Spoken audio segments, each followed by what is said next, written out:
I feel like there's a little bit of an unknown for me, at least, when it comes to Bo Nix and what he's going to bring to the table. So I kind of want you to at least talk about it a little bit more, man.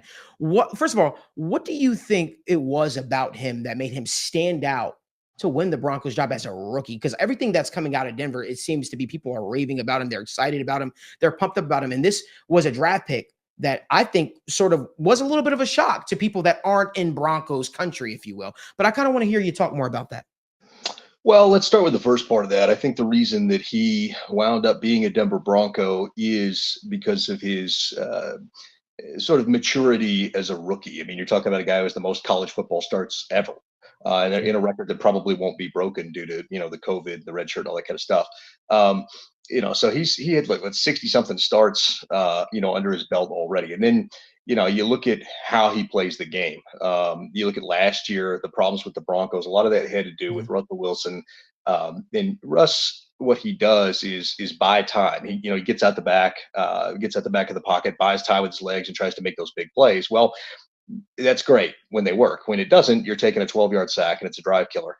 And the Broncos saw a lot of that over the last 2 years, a lot of it last year. And it drove Sean Payton nuts. So I think what Bo Nix brings to the table, and I've comped him as a player similar to, reminds me of kind of Derek Carr.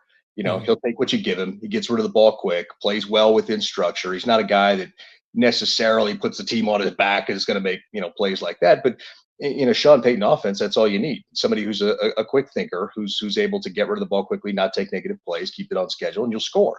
And so, I think I think that's what attracted them to him to begin with. Since he's been out here, I mean, by the first week of camp, you saw him start to flirt with the QB1 job. I mean, Jarrett Stidham had been in the system for a year, so you obviously knew it a little bit better than Bo, but you saw Bo making strides every day, and he finally passed him, somewhere after the first preseason game, I guess, and just kind of took over. It wasn't like there was, a heck of a lot of competition here. You had Stidham, who's kind of just a guy, and you had Zach Wilson, who has the best tools of any of the quarterbacks in the room, but struggles with consistency and putting it all together. He's got a lot better over the last couple of weeks. We'll see if that, Mhm. that turns into something.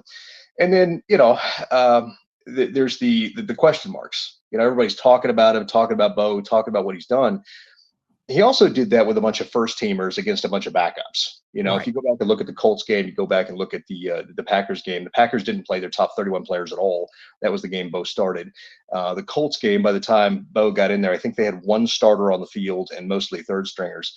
That doesn't mean that Bo won't be successful or blow the doors off or whatever, but it does beg an ounce of caution and context when reviewing what he did in the preseason. He's going to start the season on the road in Seattle in a very loud stadium against a very complex defense that gives veterans fits. So it'll be interesting to sort of see where he really is with real level competition come Sunday. I think that's a great point that you brought up.